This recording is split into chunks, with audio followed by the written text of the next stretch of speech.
What does it take to get perfect credit? Well, there is no magic formula, but you can learn a lot from the people who actually have a perfect credit score. And that's what we're looking at today. What are the traits? What are the things that separate them from the average person? Hi there, my name is Ashley Micciche. I'm a financial advisor and host of the Retirement Quick Tips podcast. I specialize in retirement. So, if you're a few years on either side of retirement and looking for some daily doses of wisdom, be sure to check out my podcast, which you can find in the links in the description below. First of all, let's talk about the things that are the most important factors for determining your credit score.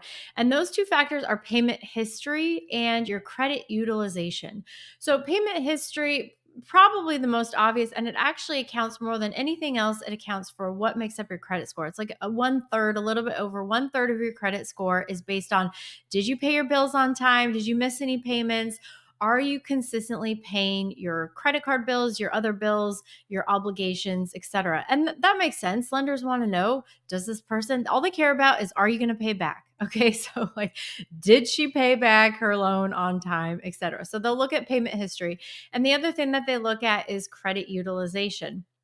So, in other words, if you have a credit limit of $10,000, what percentage of that are you utilizing? Are you maxing that out? That's not good. So, the lower the credit utilization, the better. So, with these two important traits in mind, let's look at the actual numbers. So, FICO and Experian, they dug under the hood and they're like, well, what makes the elusive 850 perfect credit score possible? Let's look at the people who actually have a perfect credit score and see what factors do we see, what key findings are there, what things do they have in common.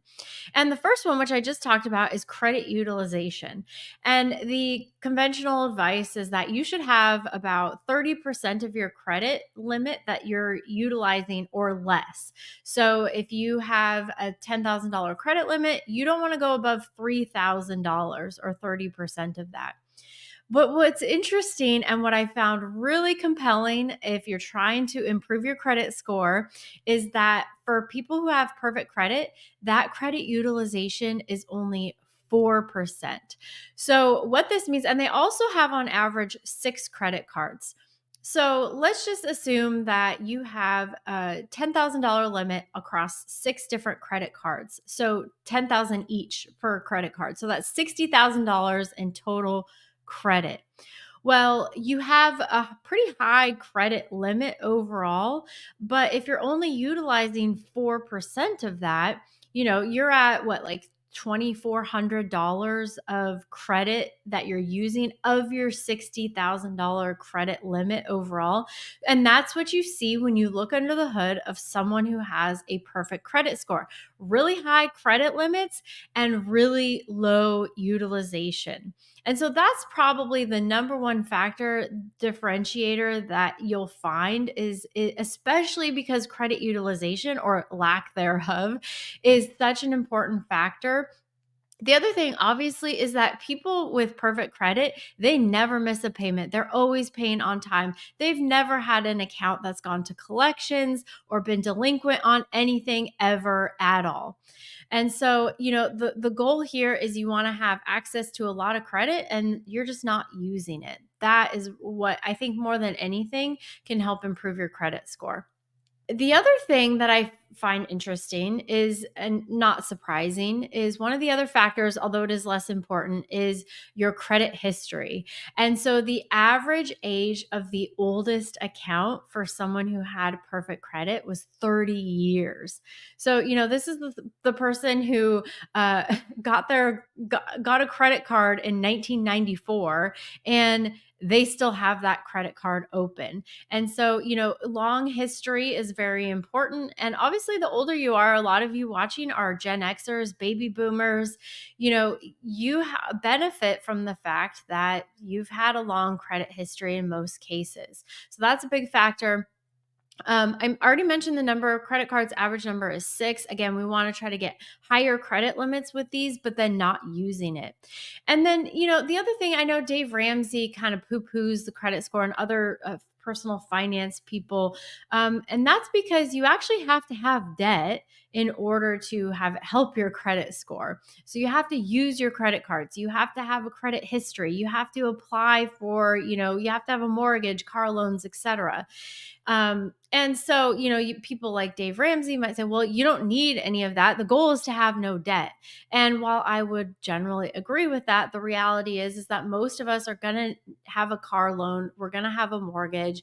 We're going to be need to utilize more than just a debit card to pay for things. So, with that in mind, I think it's also encouraging that people with perfect credit, that doesn't mean they have a perfect financial situation. They have debt. So the average mortgage balance of someone with perfect credit, 205,000. The average auto loan balance is 17,000.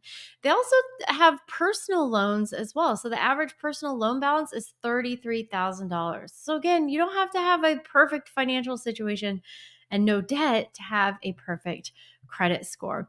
And so the last factor, the last key finding for someone with perfect credit, and this one actually surprised me, is that about 25% of people with perfect credit have actually applied for a new loan in the last 12 months. Now, when I was 18 and getting my very first credit card, I was told, like, the one thing that I remember from back then was that you do not want to apply for credit cards because it results in what's known as a hard inquiry. So they're going to pull your credit and that dings your credit score. That's not good. You don't want, like, never, ever, ever get a new credit card. And so I've taken that advice to heart. And I would say in the last 20 plus years that I've been able to access and get a credit card, I've got maybe like 3 or 4 credit cards in that time period. Like, I once every, 5 years I might apply for a new credit card or something like that. And so which is funny because I used to work in retail and they made us ask people if, hey, you can save $10 today by applying for our store credit card. And the number of people who would be like, yeah, okay, and then take the time to fill out the application for it absolutely blew my mind. Like, I couldn't believe how eager someone was to save like $4.50 on their retail purchase and to have the result of that. So the bottom line here is that it's okay to apply for a new loan, a new credit card. That's not necessarily going to hurt you. What you want to avoid is the consistent, like, multiple applications in a brief period of time, because that's a red flag. That might signal that you're under some sort of financial stress. You're trying to get all these new credit cards, etc. That's not good. That will hurt your credit. But occasionally applying for a car loan, a new credit card, once every couple of years or so is probably not going to hurt you. Okay, well, hopefully that was helpful. Hopefully you saw some commonalities between people with perfect credit and yourself, and maybe some areas for improvement, maybe some areas that you weren't really aware of. Like, I had no idea that it was okay to apply for new credit. That's okay. It's not going to hurt you that much. But I think the takeaway here is that if you have access to multiple credit cards and you're not fully utilizing the credit limit that's available to you, go ahead and take up the credit card company. Ask for a higher limit. Just don't use it. That'll keep your credit utilization low. That should help with your credit score. All right. So if you like this video, be sure to check out my podcast, The Retirement Quick Tips with Ashley. I've included all of the links in the subscription below. It's daily doses of retirement wisdom in just a few minutes each and every day. So thank you so much for watching.